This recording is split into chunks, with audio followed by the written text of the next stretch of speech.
Good evening, everyone. Welcome to this evening's event, sponsored by Notre Dame Right to Life. An undergraduate club at the University of Notre Dame, Right to Life seeks to promote and uphold the sanctity of all human life from conception until natural death, through prayer, service, and education, and to help women in crisis pregnancies find alternatives to abortion through service and support in the spirit of the Catholic Church. Please visit chooselife.nu.edu for more information about the club. We're very blessed this evening to have Abby Johnson here to speak. In 2001, Abby went to a volunteer fair at Texas A&M University, where her attention was caught by a table decorated in hot pink. The Planned Parenthood representative told Abby about the organization's work in caring for women in crisis. After volunteering with them, Abby went on to work in the Planned Parenthood of Bryan, Texas for 8 years, eventually becoming its director and an employee of the year. She spent those years working out of a desire to help women who came to her clinic. She wrote in her book, Unplanned, "Nearly all of my colleagues worked in the clinic because of a sincere desire to help women." Abby had struggled with the abortions offered, however, and after viewing an ultrasound-guided abortion in 2009, quit her job and drove down the street to the Collision for Life. In 2010, Abby released her book, Unplanned, chronicling her journey from Planned Parenthood director to pro-life advocate. In it, she gives a moving account of her work in the abortion industry. She forced many pro-lifers to confront the fact that inside Planned Parenthood clinics are men and women who really do work out of a desire to help women, and who pro-lifers must love, care for, and reach out to if we are going to effectively carry out our work. Today, Abby runs And Then There Were None, a nonprofit that provides financial, emotional, spiritual, and legal support to anyone wishing to leave the abortion industry. Abby has changed, inspired, and challenged the pro-life movement to move beyond caricatures of the past and to find new, innovative, and compassionate ways to build a culture of life. Please join me in welcoming Abby Johnson.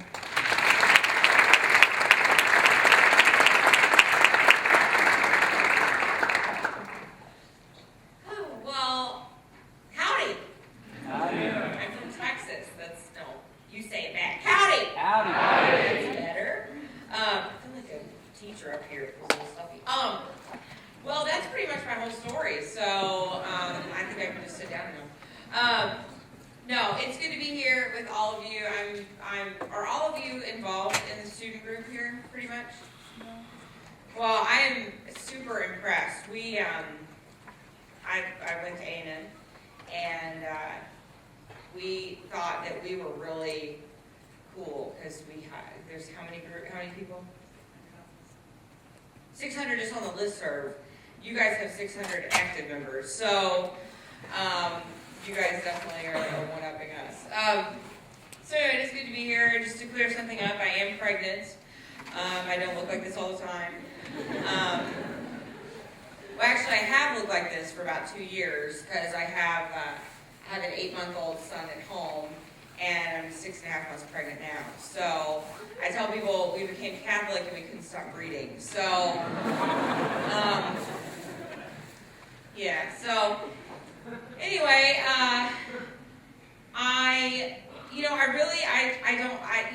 I talk all on my own all the time at banquets and things like that. I'd really rather. This doesn't have a pocket. Okay. I'm dropping my hand in a pocket. There's nothing there. So I really, I don't want to just give you a monologue.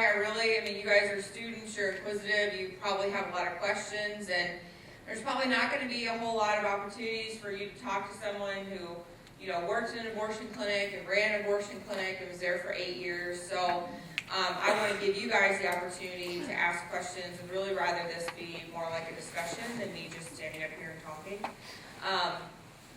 But just a little bit about me. I did start working at Planned Parenthood in 2001. I was a student at A&M. I remember, being accosted or being asked what I knew about Planned Parenthood from the woman that was there on campus. And honestly, I didn't know much about Planned Parenthood at all. I grew up in a rural town. We didn't have a Planned Parenthood in our town or anywhere around us. And so I didn't know anything. And I I remember her telling me about all of these wonderful services they provide, all these services for, low-income women, and, gosh, if Planned Parenthood wasn't around, then, where else would these women go? And they're providing life-saving procedures, and, I just remember sitting there thinking, wow, I mean, what a great organization, how sweet and charitable they must be for providing all of this for free to all of these women.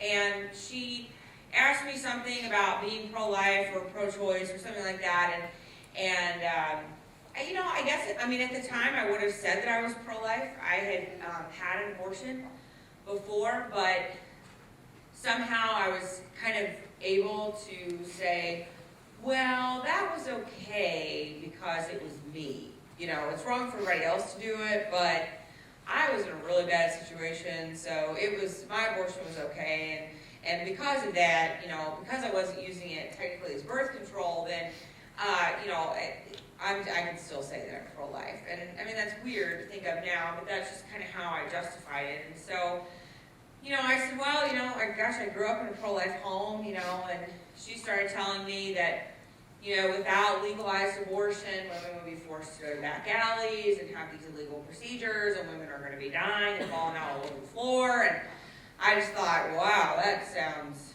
really bad. So I did, it was like, first we can't have an abortion, then we can't vote, then we can't wear pants anymore. It's like, just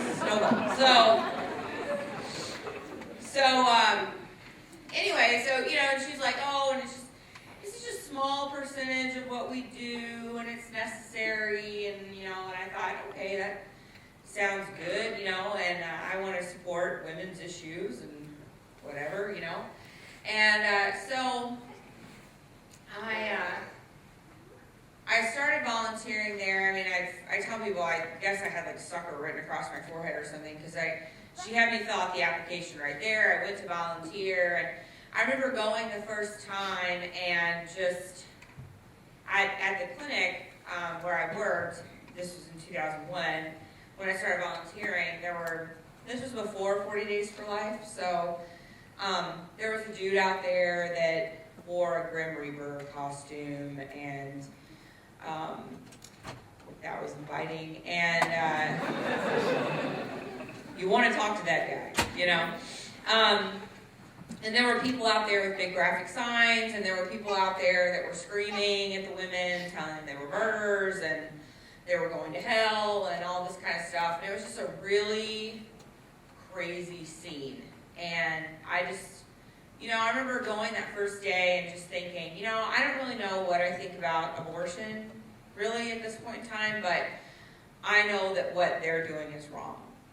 And these are supposed to be the Christians, right? And this is how they're behaving, and they're condemning these women to hell, and they're screaming at them, and they're, saying you have blood dripping off your fingers, and, all of these things. And so, I just thought, this, clearly, that's not the right side to be on. Clearly, I need to be in here helping to protect these women from these nut jobs out here. And so that's what I did. And I think the further I got into it, the longer I was there, just the more saturated I became in that pro-choice culture and in the abortion culture. And eventually I rose up through the ranks, became a clinic director. I loved my job. I loved what I did.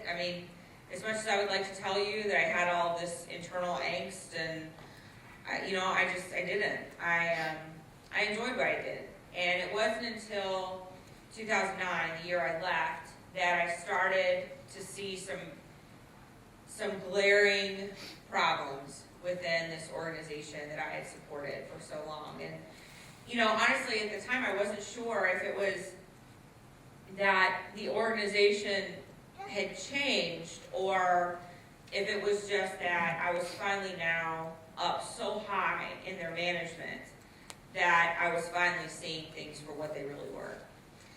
And that was a little scary for me, because I thought, if this is the way things are, and if this is the way they're going to continue to be, then I don't know if this is something that I can continue with, which was shocking to me, because I thought this is where I was going to be forever. I thought this is where I would retire and work the rest of my life. And interesting, those of us that, were going to be there for the long haul, you know what they call this? Lifers. There's a little irony there. So anyway, and then I mean, most of you guys know the story. I was asked to assist in an ultrasound-guided abortion. I watched, my job was to hold the ultrasound probe on the woman's abdomen. I watched as a 13-week-old child in the womb struggled and fought to try to save his own life during the abortion procedure. And it was then that I knew I had to make a decision. I had to make my own choice. And I think it was so shocking. I know it was so shocking for me, because I had been told by Planned Parenthood that the fetus didn't feel anything or had no sensory development until 28 weeks gestation. And but then I'm watching this 13-week-old baby fight and struggle for his life. And so that was shocking to me, and realizing that not only had I been lied to, but that I had in turn lied to thousands and thousands of women that had come through my door looking for support, looking for counsel. And so I knew I had to make a decision. I ended up leaving a week later and reaching out to the pro-life group in the area where I used to live. And about 3 weeks later, Planned Parenthood found out that I had, basically betrayed them and was now on the other side, and they took me to court. And because you can totally sue somebody for changing their values. And so they took me to court, and because you can't do that, they lost, and it was a very very tense day for me, because I watched my best friends get up on the stand and testify against me, testify in support of Planned Parenthood. But it was also really funny, because I couldn't believe some of the things that they were saying. Like, I'll give you an example. My boss was up on the stand, and my attorney, was saying, what is the deal? I mean, what are you really scared of? And she said, well, we're concerned about our security at the clinic. And he said, what do you mean, like alarm codes or? And she said, well, yeah. And he said, haven't you already changed the alarm codes since you, isn't that something that you did, And she said, well, yeah, we did. We changed all the alarm codes. And he said, do you think that Ms. Johnson is somehow telepathic and will be able to figure out what those alarm codes are? And I'm not kidding. She looked at him and goes, well, I don't know, maybe. So that was interesting.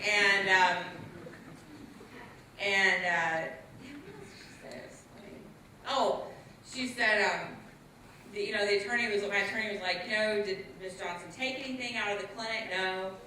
Okay, did she take any, records? No. Okay, did she take any protocols out? No. Okay, well, then what's the concern if she didn't take anything? And she goes, because it's all in her head. And he said, well, help me understand how you would like us to extract that information from her head and give it back to you. She's like, well, I don't know the answer. So it was really a strange day, but after an hour, I think the judge had totally checked out and was like looking up what he wanted to order for lunch. And so after an hour, we left, we won, and I really haven't heard from them since. I wrote a book called Unplanned. I thought for sure, You know, they would do something, but they didn't. And then I started a ministry, what Chris was talking about, and then there were none.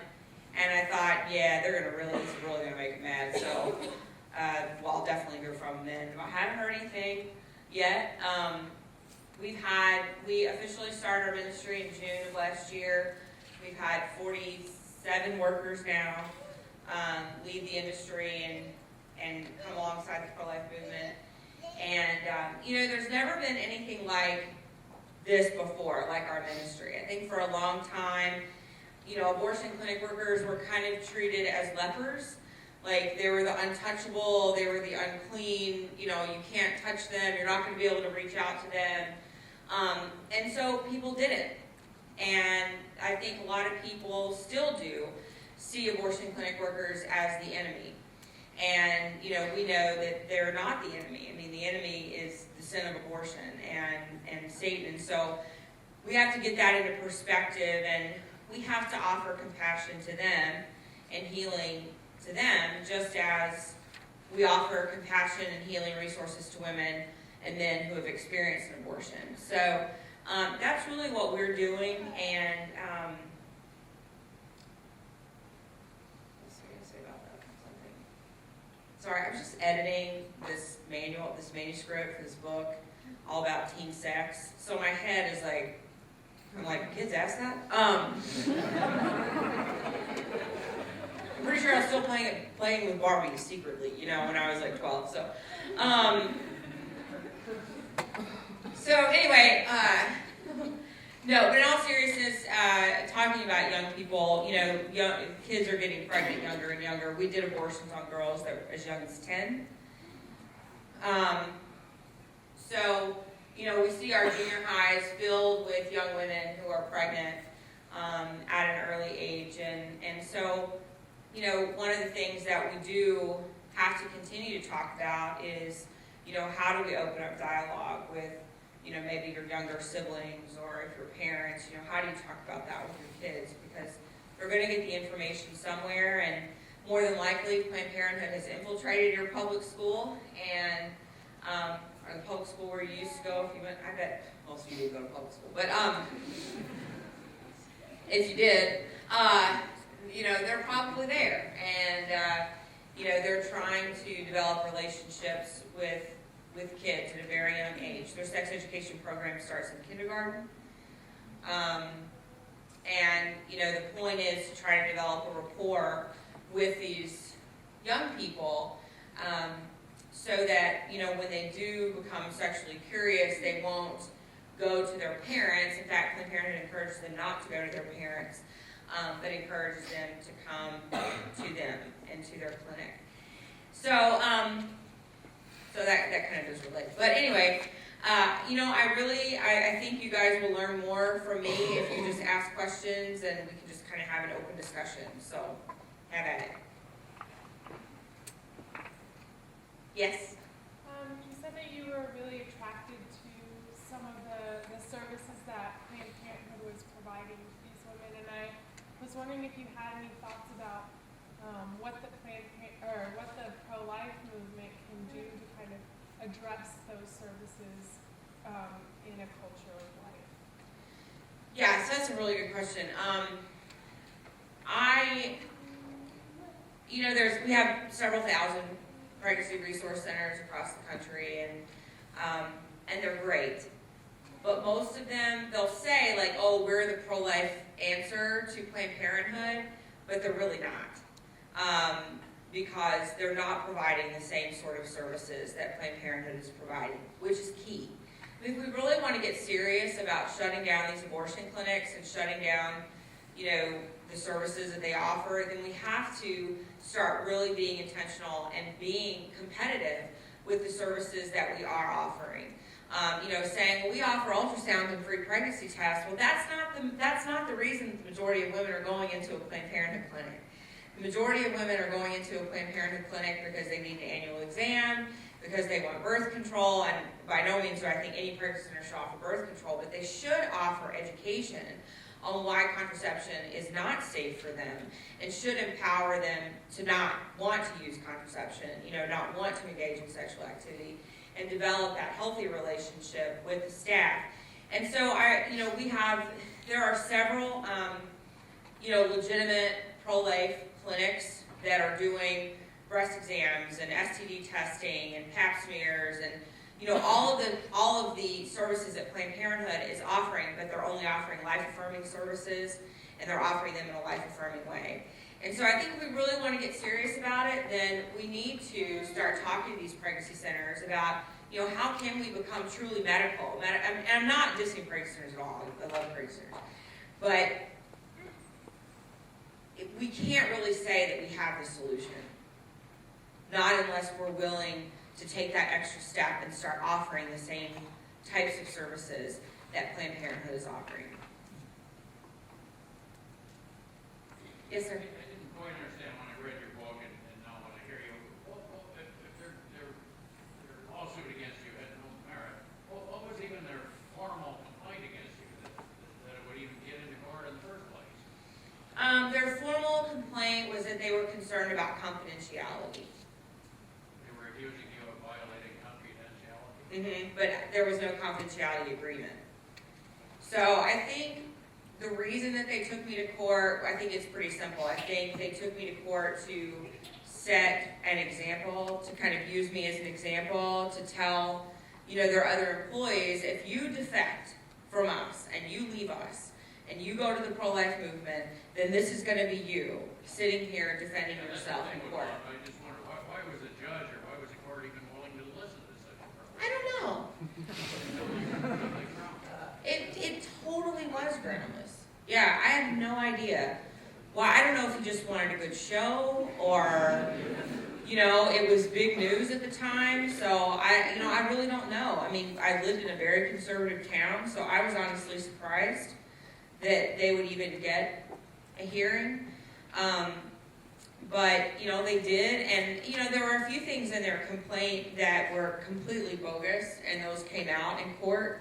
So but I don't think they realized that they were bogus. I think they thought these are real concerns. And then when we went to court, it was later, like for example, my two friends that testified against me, they told Planned Parenthood that I had basically forced them to give me their resume so I could get them out of there and get them a different job. So, I think in the claim it was like, oh, she's harassing our employees and, doing all this stuff. Well, then when we went to court, I actually had the email trail from where these two women had asked me to help them get out, and where they had sent me their resume, and where they had made all of the initial contact and the initiation with me trying to help them. So that proved to be false in court because we had the documents, but I don't think Planned Parenthood knew that. I think they really thought these two women were telling the truth and that I was really trying to force them out of there. And so when it came out in court, which by the way, the reason I think they didn't know, one of the reasons is because those two ladies were fired very quickly after the hearing. So I think Planned Parenthood realized, you made us look like fools by lying to us in the first place, and then it coming out in the hearing that you were lying. But yeah, I mean, it was when my attorney first looked at the claim, he said, there has to be something else, Abby. Like, there's no way they got this court hearing based on this. Like, they must have something else. So whatever it is, just go ahead and tell me. And I kept saying, I don't know. I've told you everything. I didn't do anything illegal. I was a good employee. I don't know what to tell you. And so even the day of the trial, he was like, are you sure? You didn't think of anything else that you did wrong, that they're going to bring out? I was like, no. And sure enough, there wasn't anything else. So it was just completely baseless, and it was surprising, but it turned out okay because it exposed a lot of things during the court trial. Yes. So I want to talk. We hear stories about women being killed in the abortion clinic or other things kind of going wrong in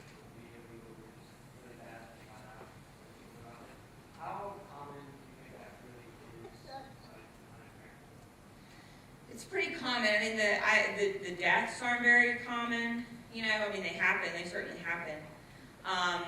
But you know, problems, serious complications taking place from abortion procedures. It's pretty common. You know, studies have shown that at least 20% of women that have abortions end up having very severe complications that they have to be hospitalized for. You know, of course, Planned Parenthood and the abortionists, they don't want to talk about that.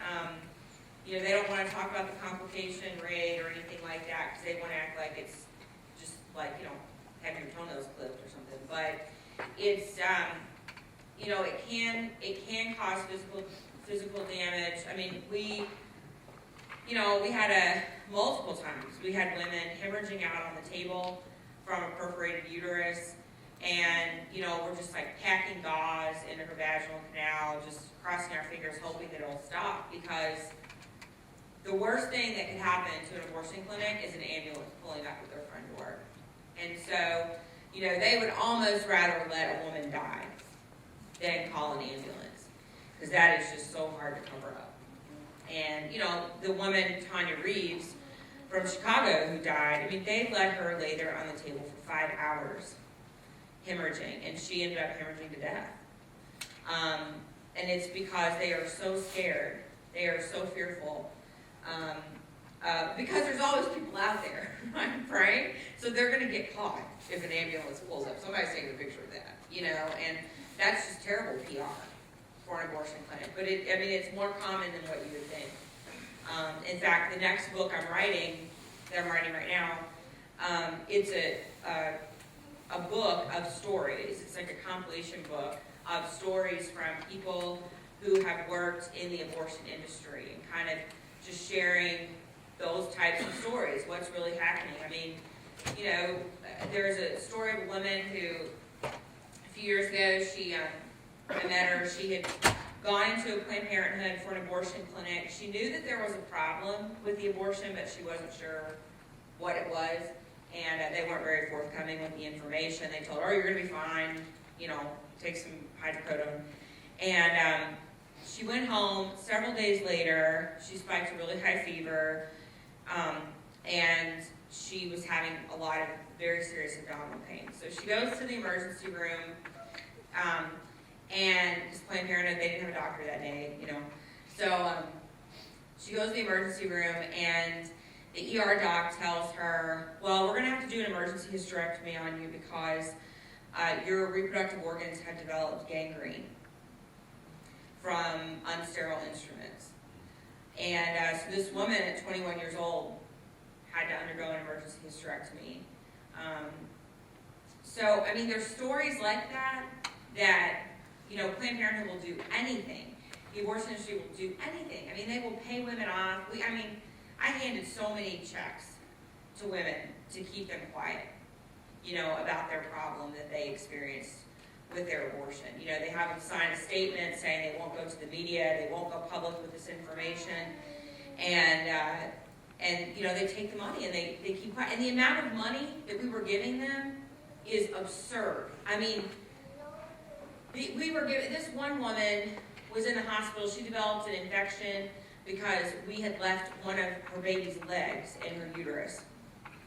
And she developed a very serious infection. She was hospitalized for a week and a half. She calls us, you know, mad. You know, I don't have insurance, and I'm going to get all these hospital bills, and blah, blah, blah. You need to compensate me. You know, this is a botched abortion. I'm going to go to the media. They offered her and paid her $897 to keep her quiet. And she took it. You know, I mean, you know, a lot of the women getting abortions, they're low income. You know, a lot of them do not have a very high education level, and so they're like, oh, $897, sure, that'll be enough to pay off my, you know, $40,000 hospital bill. I mean, they don't get it, and they don't realize how much more they could be getting if they wouldn't take that settlement check. And that happens. I mean, it happens all the time. It happens a lot. Yes. Every once in a while, you hear stories about the states with parental consent laws. So a minor would have to get consent to get an abortion. You hear stories about Planned Parenthood officials kind of saying, "We're not going to report this" or whatever. Have you ever seen that, or is that common? it does happen. It never happened in my clinic, to my knowledge, but I know it happened in our affiliate because they would not shut up about minor reporting.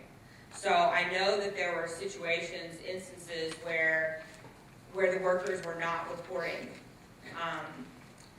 minor abuse or, instances of statutory rape or whatever. So I know that was happening because it became a big deal inside of my affiliate. But I don't know of anything like that happening at my clinic. But we know it happens. I mean, we've seen investigations where, I've action to that investigation where they posed as a pimp and a prostitute went in and said, we have this sex ring going on, this underage sex ring going on, and we've got 13 and 14-year-old girls get pregnant. We need to get a secret abortion.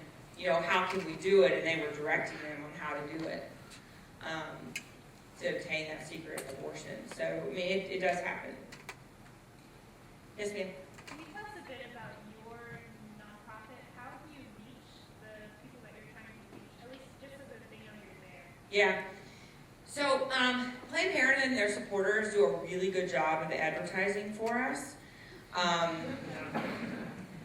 Because they'll send out messages to the workers and like postings on Facebook like, don't even go to this website and look at it. This is ridiculous,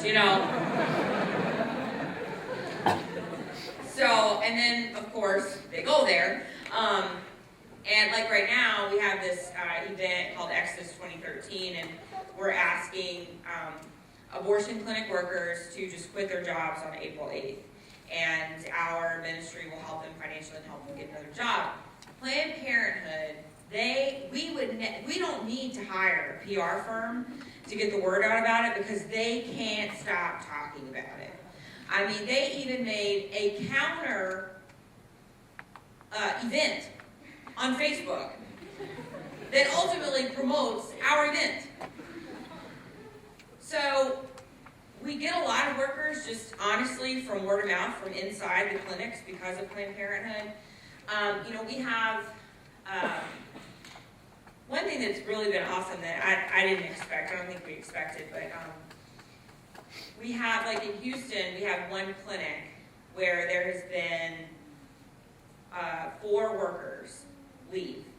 One worker left initially, and she went back and pulled these other workers out and said, I know you're not happy here, you deserve better, blah, blah, blah. So she actually went and we had another clinic in Georgia. There were 5 workers that left from one clinic in Georgia because the same sort of thing happened. The people that had left kept in contact with those that were still there, and they were convincing them to leave. So that's been pretty cool. And then we also have printed out little flyers that we mail into clinics, and we encourage sidewalk counselors or pro-lifers in the community to mail in to the abortion clinics to let them know that there is help available for them. And we have a website, and people are going to it and getting information, but a lot of it is just, I think most of it has just been word of mouth from inside the clinics themselves. Yes? You describe Planned Parenthood as being in public schools from kindergarten on out, and you describe them paying off these poor women who've gone through these hideous experiences. It seems like almost an insurmountable organization. Do you have any advice for the pro-life side, specifically how to take on Planned Parenthood with these seemingly gigantic resources? Yeah, it's tough. I remember when I worked at Planned Parenthood, I was on the listserv, I think, for every national pro-life organization. And, we would get their emails, they'd come in, and, we may get like 4 or 5 emails from a national, different national organizations in a day. And it'd be like, this is how we're going to defeat Planned Parenthood. No, this is the best way to do it. No, here's how we're going to do it. And we would just sit back and laugh. Because we would just laugh. We would just say, oh my gosh, they are never going to touch us because we are so big, we are everywhere, and they're never going to be able to do anything to shut us down. But we're finding that that's not true. They're not as unsinkable as they think they are. And what I tell people is that we can't necessarily focus on the big numbers. Like, I can tell you, 1.2 million babies die every year from abortion, and 334,000 babies die in Planned Parenthood clinics, and I can tell you all these statistics, right? But we can't focus on the big numbers in our own communities. We have to focus on how many abortions are happening here, right? How many abortions are happening in South Bend? And if everybody would focus on their own communities, then we could really start to see a decrease in the abortion numbers. If we really took, a very intentional effort to, make our pregnancy centers truly medical centers, or, if we opened up, in Austin, we have a pro-life clinic that's now, it's NFP only, and that's all they do is see women, and they really are competition for Planned Parenthood. And, if we take on those initiatives, if we really focus our efforts going out to the clinic during 40 Days for Life and getting workers out, if we focus here, and, Philadelphia focuses there, and Austin focuses where we are, that's when we'll start to see the numbers decrease little by little. So I encourage people to really get involved at the local level, like at your grassroots level, because that's what's going to change women's mind on abortion, and that's ultimately what's going to end abortion state by state. Just in Texas, we passed a law defunding Planned Parenthood in our state, which stood up in court. And, we've had 14 Planned Parenthood clinics close already. So, but it was that localized effort, getting that together. So that's kind of my encouragement. Yes? Some state legislatures in the past few weeks in Arkansas, I think one of the voters passed laws limiting who abortions can happen. How do you think that's a benefit or hurt the pro-life movement? Well, it won't stand up in court. As long as Roe v. Wade is the law of the land and that's the law of the Supreme Court, then you cannot ban abortion in states. You can't say, well, only, when the heartbeat's present, then we're going to ban abortion, or, even fetal pain bills won't stand up in court. It just won't. I think the effort is good. I think ultimately it could be damaging to the movement, because if it does go up to the Supreme Court, right now as the Supreme Court stands, they would only reaffirm Roe v. Wade and not overturn it, which is just kind of like another nail in the coffin, right? Like every time we try to go to the Supreme Court and, we got this good case this time, we're going to overturn it, and then it never goes in our favor, and it's just like a reaffirmation of abortion again and again and again in the federal courts. I would never stand in the way of movements like that at all. They're fine, and yay, go do that. But I prefer personally to spend my time working on legislative efforts that will actually work to reduce the number of abortions, ultimately ending them. I prefer to work on initiatives that will stand up in court. So that's just kind of my opinion on it. Yes?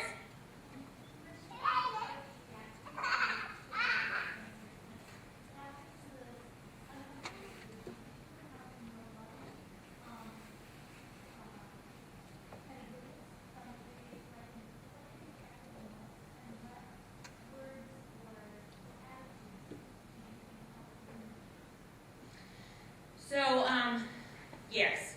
So in 2004, the first 40 Days for Life ever was started outside of the clinic that I worked, and in 2004.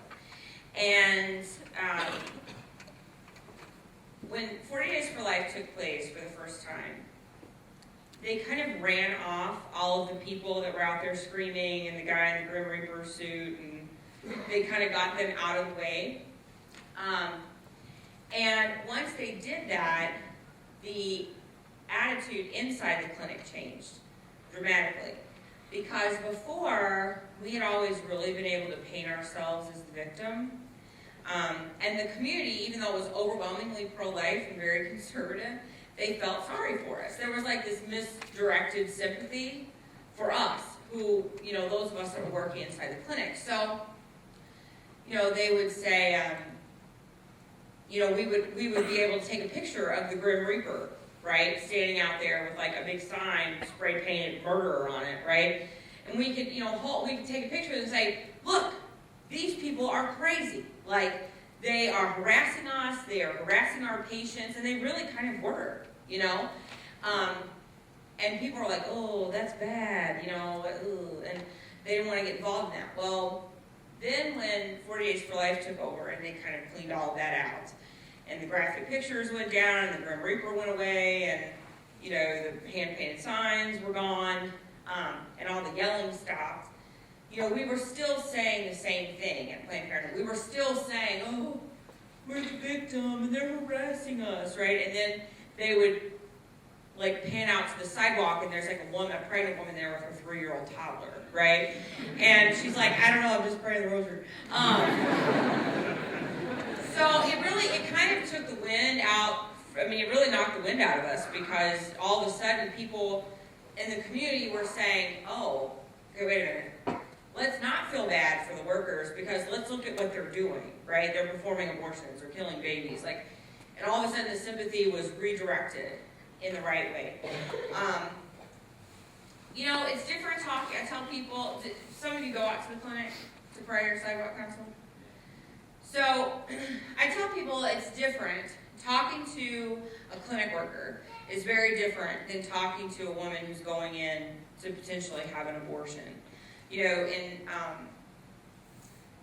When a woman's going in to have an abortion, you maybe have 10 seconds to try to say something to her that will resonate with her so that she will change her mind, right? But you don't have to do that with abortion clinic workers, because they're there every day, right? So you can develop somewhat of a relationship with them if you're going out there on a consistent basis. So I go out sometimes to abortion clinics, and, sidewalk counselors will be out there, and I love them, but, they're like, how are you doing? My name is Abby. I just want to let you know there's other places you can work, and we can help you get out of here, and you deserve better than this, right? And it's like, you don't have to do that, right? You wouldn't walk up to somebody, like if you saw like a friend in the grocery store, you wouldn't be like, hey, how are you doing? Did you bring a coupon today? What are you buying? You would have like a normal conversation with them. That's what I tell people to do with the abortion clinic workers. And that's what people did to me. It was just like, every day, hey, Abby, how are you doing? Hope you have a good day. Or, hey, Abby, just want to let you know I'm praying for you today. Or, hey, Abby, I'm going to be praying out here anyway, so if you have anything you want me to pray for, let me know. It was just like, which was great. I was like, yeah. But, it was just a little bit at a time, right? And eventually, those relationships became trusting relationships, and, we still had one crazy guy that came out and took pictures of all the women going in and stuff, and I'd be like, that guy is nuts, and they were like, yeah, we totally agree, So, you develop a relationship with them, they start to trust you, and that's really how you will get them out, is by just having a normal rapport, as normal as it can be, with you on one side and them on the other. It's very different, women going in to have an abortion, because you just don't have that much time. You have, an inordinate amount of time to talk to the people going in that are working there. Yes?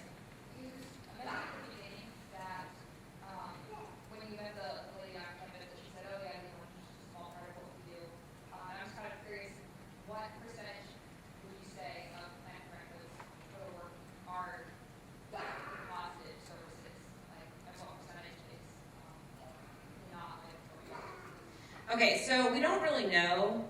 Planned Parenthood will, they'll make a big 3 or 4% claim, only 3% of our services, as if 330,000 babies is insignificant, right? But we don't really know what the real numbers are, and I'll tell you why. Because Planned Parenthood does this little they work this little scheme called bundling and unbundling.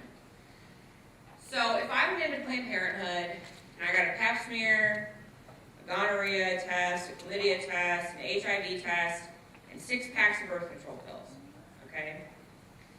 That's 10 separate procedures that were done in one visit, right? That's the way it should be coded. 10 procedures for one visit. But that's not how they code it. They unbundle them and code them as 10 separate visits. Does that make sense? Okay. You're smart, you're a nerd. Okay. So they unbundle them and say these are 10 separate visits for this one patient, okay? Whereas for abortion services, they do the opposite. They do what they should be doing for family planning. They take all of the procedures that they do and they bundle them together for one visit. So we really don't know what the real numbers are. We know based on budgets and things that we've seen from Planned Parenthood that it looks like it could be close to 35 to 40%. But we don't really have real numbers because they don't give us accurate numbers for their family planning visits. So we don't really know. We know that about 50% of their income is abortion-related income. And we think it's about 35 to 40% of abortion procedures. And I'm also curious, outside of who talk about like these botched abortions, things that go wrong, and just in general, Planned Parenthood follow up with women that go for abortions for like you just check on emotional well-being, or it's kind of like you look back. Yeah, no, they don't check on anybody. They're just kind of like, oh, well, certainly nobody would have emotional problems after having an abortion, right? Because abortion is so normal and no big deal, right? And that's how Planned Parenthood sees it. So they definitely would not check up on their emotional well-being. But even their physical health, follow-ups are not required after abortion procedures are done. If you want to come, you can. You don't have to. And so they don't follow up. Like if a woman doesn't come back for a follow-up appointment, then they just figure, well, she must be fine. And they don't ever follow up with women. Yes? Thank you so much for being here. Yeah. It's like, you shared that you had an abortion and then started working, for Planned Parenthood. Do you think there are a lot of the workers for Planned Parenthood had abortions or they're Yeah, about 70% of people inside of Planned Parenthood have had an abortion. So it's very common. like multiple or just like the one kind of experience? Now, I don't know. I don't know the statistics on that, whether it's multiple or not. We know that 50% of abortions that are done are repeat abortions. So I would have to make the assumption that at least 35% of the workers have had multiple. I've had 2 abortions, so I worked with people that had had 3, 4, 5 abortions while they worked there. So I think the repeat abortion is pretty high. The repeat abortion number is probably pretty high. Does Planned Parenthood offer emotional support for them? No. Because even if a worker was having emotional problems, they would never admit it to the staff. Every once in a while, a woman would come in for a follow-up visit, a physical follow-up visit, and she might say, "Gosh, I'm really struggling, after this abortion." And we would just tell her, "Oh, that's normal. It's just your hormones getting back to normal. You're fine," And then she would leave, and we would talk about how she was unstable and crazy for even having emotional concerns after an abortion. So it's really looked down upon and just kind of brushed off as, oh, she was just crazy to begin with. Yes? So yeah, abortions are very good. And I was wondering. Or not. I'm just wondering, because like one way to like stop them from happening is to shut down the abortions, right? So there's no way to get abortions. But what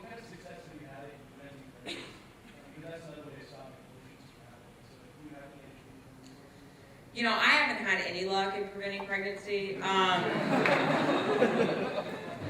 personally, but, no, I'm kidding. I mean, I'm really not kidding, but, you know, one of the things our pregnancy centers do that is key is getting into public school systems and trying to combat the messages that our kids are hearing, which is, I mean, that's the manuscript I'm reading right now. It's, you know, how to talk to your kids and getting parents involved. I mean, in Bryan College Station, we were in the school system there whenever I was at Planned Parenthood, and there were a huge group of parents that basically had this uprising and said, no, we're getting them out of the school. We're going to have abstinence-based education in the schools. And they were successful at running us out. And Planned Parenthood hasn't been allowed back in since then. But, you know, I mean, I don't do abstinence education. That's not my deal. But there are a lot of people that are doing it. And, you know, I think that the more that churches expand on, particularly the Catholic Church, expanding on theology of the body for teens, you know, things like that, kind of helping these kids understand that it's not just about sex, but it's about respect for your own body. And, you know, and I think that they are becoming more and more successful at preventing teen pregnancy, and certainly that's what we want. Planned Parenthood's, you know, solution to preventing teen pregnancy is just to stick everybody on birth control, which we know is ineffective. I mean, we see studies where there are higher rates of contraception, there are higher rates of abortion. 54% of women obtaining abortions were using contraception at the time that they got pregnant. So it's kind of this idea that contraception is going to work to end teen pregnancy is just a myth. So I think that there are more and more abstinence-based education programs popping up in the schools, and they're usually run by pro-life organizations. Yes?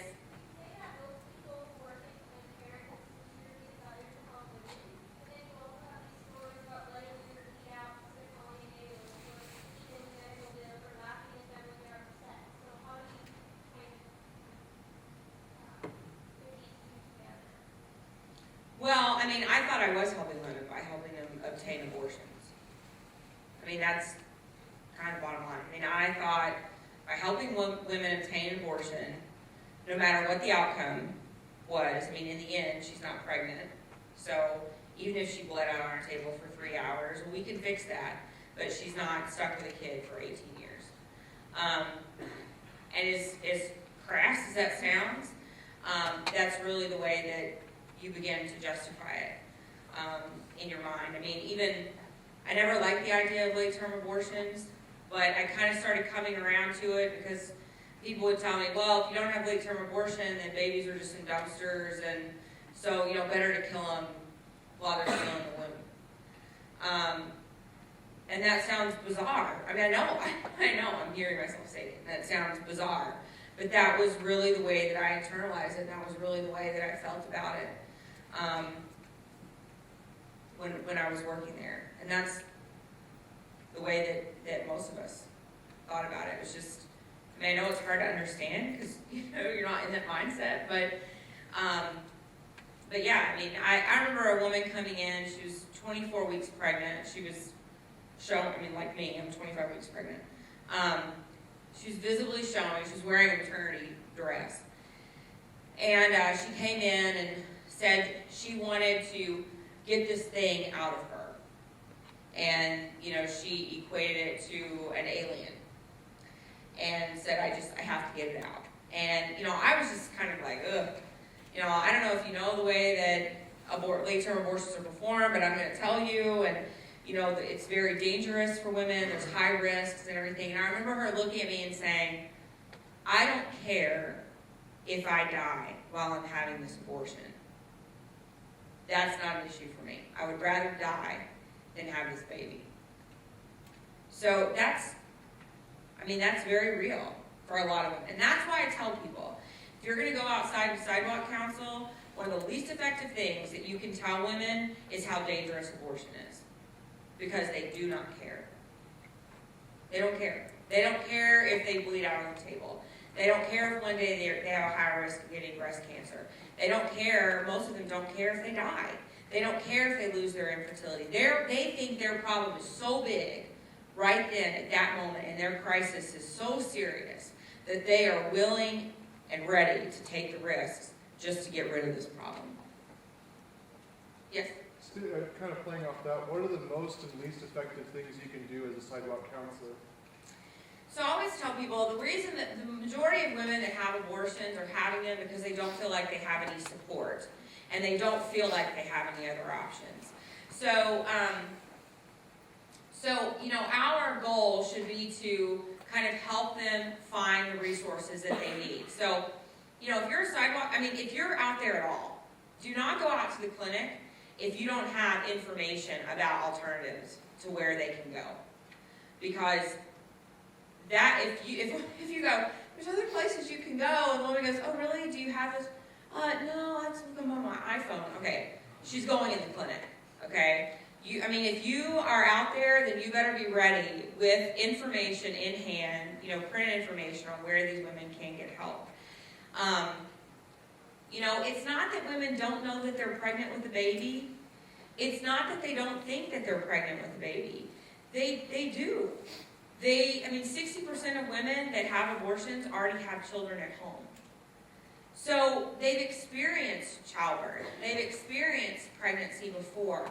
It's not that they don't believe it's a baby. Every woman that came into my office, they never referred to their baby as a fetus. They never called it a fetus. They never called it a pregnancy. They always called it a baby. Always.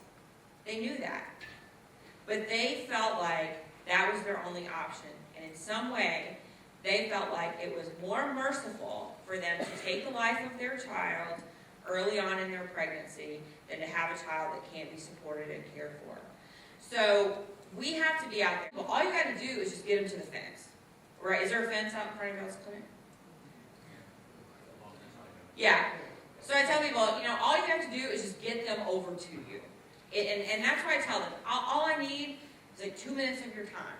You're about to make one of the biggest decisions of your life, and I just want to tell you about my story. I just want to tell you about other help that's available. You should have all of your options before you walk in there.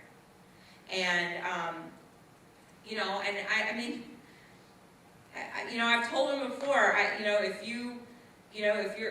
you're looking for somebody to adopt your baby, my family will adopt your baby. And if you say that, you better be ready to.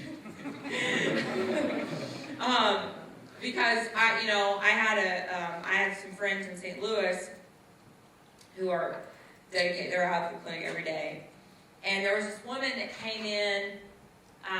The mom's name is Mary, and this woman came in, and she was being brought in by the prison system, and she was handcuffed and everything in a jumpsuit. And Mary called out to her and said, "Look, I don't know what's going on." She was visibly pregnant. She said, "Look, I don't know what's going on, but I want to let you know, we can help you with whatever you need. I'll take your babies until you get out of prison, whatever," right? So the woman comes over to her, and she says, if you're willing to do that, I'm willing to let you do that, because I don't want to have the abortion, but the state of Missouri told me that they would cut me a break on my jail time if I would have an abortion. Yeah. And so she was like, "Look, I'll take your kids." It was twins. It was twin boys. She said, "You can have them. I'll be there for the birth. I'll come and visit you every day in the prison until you have the babies. I'll bring the babies up there to see you for visitation, whatever, and I'll foster them until you get out of prison, and you can have them." Well, anyway, the woman ended up, bad behavior in prison, and ended up being there longer. So she just signed over her parental rights to Mary. And so Mary adopted these two little boys. These twins are like 13 now. And then her daughter, Mary's daughter, her oldest daughter, was out at the clinic one day. And this little girl was walking in with her grandmother. And she said the same thing. She was like, if you need a home for your baby, I'd be more than happy to help you with that, whatever. And the grandma was like, whatever. So then they walk in, they come back out, and the grandma walks up to her and says, "She's too late to have this abortion, so if you want the baby, you can have it." And Mary's daughter adopted that little girl.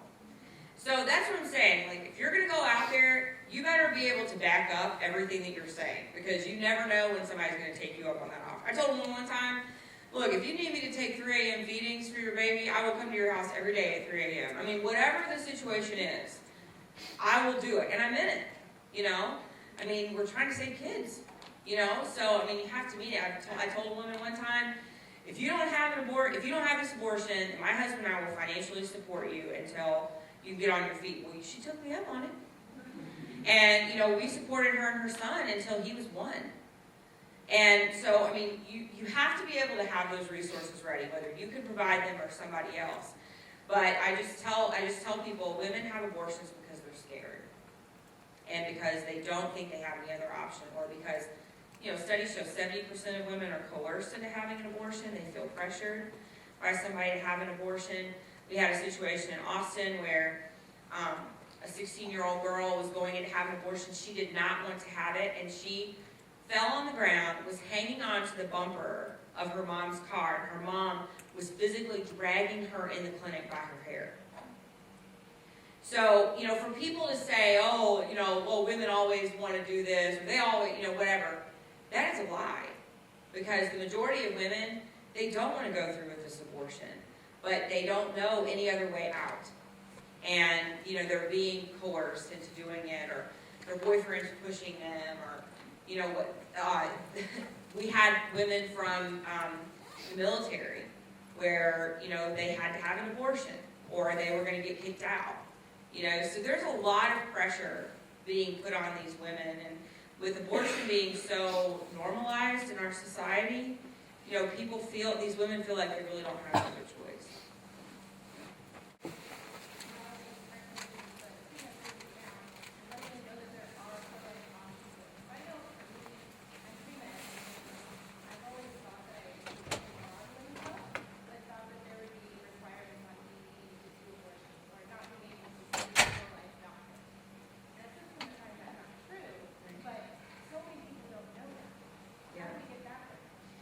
You know, there's groups like Pro-Life Physicians of America, or the American Association of Pro-Life OB-GYNs. There's groups like that, and they're doing their best to try to get that information. You don't have to help an abortion if you don't want to. You know, you don't have to participate in that. You don't have to provide contraception if you don't want to.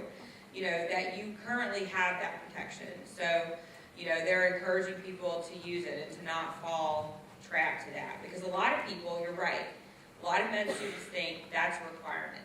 They're told, you know, I mean, there's a case right now where a medical school told this student, you have to work at Planned Parenthood. That was the only option they gave them. And he said, no, I don't.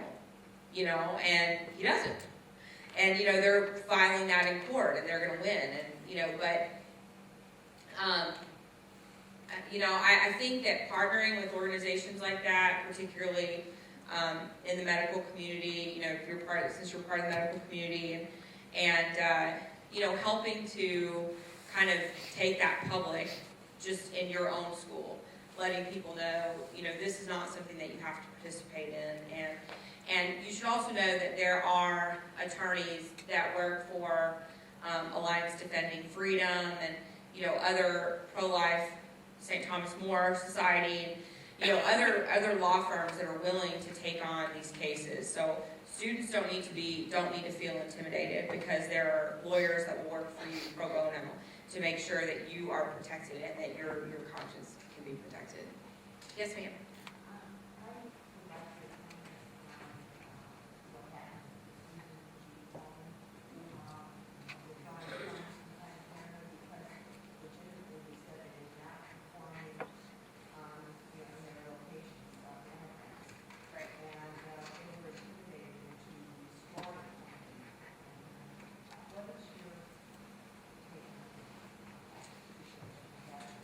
So Planned Parenthood and Susan G. Komen have had a very long-standing relationship with each other.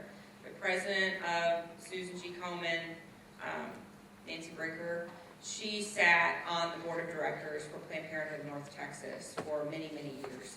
So they're very much on the same page ideologically. and have been for a long time.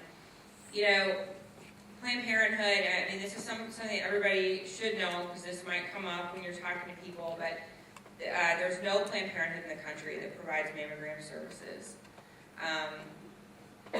We actually did a public records request, because you have to have a separate licensing to perform mammograms. We did a public records request and proved that there are no mammogram licenses within any Planned Parenthood group.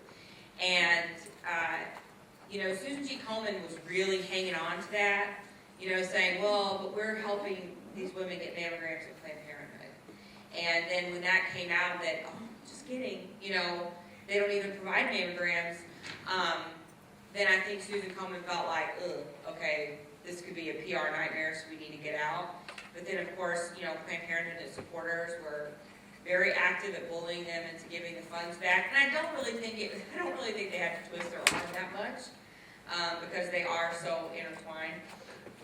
But, you know, Planned Parenthood is not, they're not performing. Planned Parenthood, all Planned Parenthood clinics as a national federation, they're considered a level 1 breast cancer service center, which means they can only provide manual breast exams. They cannot provide any treatment, they cannot provide any diagnosis, they cannot provide breast biopsies, mammograms, breast ultrasounds, nothing. The only thing they can do is provide level 1 breast cancer care, which is manual breast exams. So I don't think that we're going to see Komen pulling out, you know, pulling their funding anytime soon. They gave Planned Parenthood $700,000 last year, and I think it'll probably be equivalent or more. So you don't think it was just an intimidation that, you think there was on the other side, organization, much as you want? Oh yeah, absolutely. The leadership, definitely, yes. Yeah, you're welcome. Yes? There's some wondering what the thoughts or feelings are, especially with people not like higher up in Planned Parenthood, about Margaret Sanger and some of her less than tasteful views on eugenics. Okay. This is going to sound really dumb. Okay, ready? When I worked at Planned Parenthood, we frequently heard about Margaret Sanger and the things that she had said, but we totally dismissed them. I mean, I don't know how we successfully did that in our own brains, but we were really good at turning her into a hero. And saying things like, well, everybody said that about African Americans back then. You know, everybody wanted to exterminate African Americans. That was the norm, you know. I mean, I don't really know like how we justified it, but we did, and she is put up as such a hero in their movement. I don't think really anything that we could say about her would taint their perspective of how amazing she was. And to be quite honest, she did a lot of amazing things. I mean, she did, you know. They were for the wrong reasons, and she did a lot of bad things. But it was strange to look back and to you know, go, wow, I really heard that she said that, but I really still admired her, regardless. So, yeah, they just kind of dismiss it. Yes, ma'am. Just want to add a lot of things that have been said tonight. It's very clear that both sides, both the pro-choice and pro-life side, are very passionate about this cause because they really believe that they're doing what's best for women, and they want that. They want to help women. Yet we tend to see from both sides this perception of the other as evil and being anti-woman, anti-feminism, whatever. So what do you believe needs to be done in order to really bridge that misunderstanding and to really create just a general like understanding and really determining of what is best for women and doing that for them? We're never going to find common ground Okay. with the other side. I mean, that's just, and we can't. I mean, to pretend like there's any unity between us and the pro-choice side is, it's just it's like a myth, because it just doesn't happen. I'm never going to find common ground with someone who believes it's okay to harm women by taking the lives of their children. And I don't think that we can compromise on that. You know, I don't think that, you know, I was talking to this pro-choice legislator the other day, and, you know, and we were talking about, well, the safety of women, what's best for women. We will always disagree unless he converts or I go back to them. That's not going to happen. You know, we are never going to agree on what is best for women. You know, we might, you know, we could say, well, we both agree that women's safety is priority, but their idea of safety is very different than my idea of safety. You know, I mean, you know, how many of you are following the Kermit Gosnell case in Philadelphia? Anybody? You know, this is an abortionist. This is a legal abortion facility. These full-term babies that were alive, and then snipping the back of their spinal cords to kill them. And this happened over and over again. Women were dying at the clinics. The Philadelphia, the state of Pennsylvania never went in and inspected. You know, they finally went in to see something because they found out that he was pushing drugs illegally to women. It's kind of like a pill mill. And they finally went in, and when they went in, they found all of these jars of aborted babies that he had killed all around the clinic. You know, why did it take so long for this to happen? Why did it take so long for somebody to go in and go, I wonder why so many women are dying here? One abortion clinic worker, all the abortion clinic workers, by the way, have pled guilty to murder. The doctor pled not guilty. And one of the workers in her trial stated that after one of the full-term babies had been delivered and was alive, they actually played with the baby before they snipped its spinal cord and killed it. I'm never going to find common ground with people that think that's okay. And you would think that there would be an outcry from Planned Parenthood and the pro-choice movement saying, that was wrong, right? What happened there was wrong. But they're not. They're justifying it. You know, and they're actually saying, Jenny was looking at the comments today, they're actually saying that the reason that doctor killed so many babies was because there are too many regulations in the abortion industry. That doesn't even make sense. But they will defend their doctors, no matter what they're doing, to the very end. They would never turn on one of their own, no matter what's going on. You know, I mean, when I worked in the clinic and Live Action had done that thing where they had called a development director and they had said, hey, I'd like to give a big donation to you guys, but I want it to only go if it's going to kill black babies. And the development director was like, oh, yeah, that's fine. Totally understand that, you know, and the woman with Live Action is being very intentionally racist, you know, and she's like, yeah, because there's just too many of them, and they're just a drain on our society. We just need to get rid of them. And I'm not kidding. You look at the development director's like, oh, yeah, I totally hear that. I understand that.